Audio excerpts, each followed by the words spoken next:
لأنه موسم الأجواء الحلوة بدا لازم نقوي المناعة، وتبطلون تستخدموا مضادات حيوية بدون وصفة طبية، ترى مرة غلط.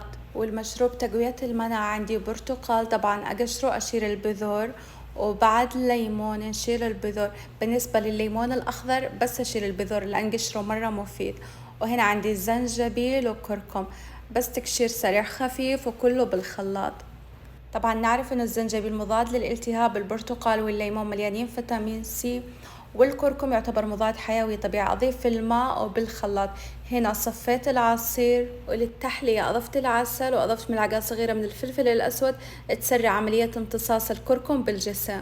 هنا اضفت المشروب بعلب صغيرة وتحتفظون به بالثلاجة من 2 إلى 3. طبعا انا كنت مثلكم استخدم المضادات الحيوية بشكل عشوائي، بس بعد ما صرت اتابع حساب ملتقى مكافحة العدوى على اكس وبقناة الواتس صار عندي وعي اكثر. انتو تابعوا وجربوا الوصفة وبالعافية.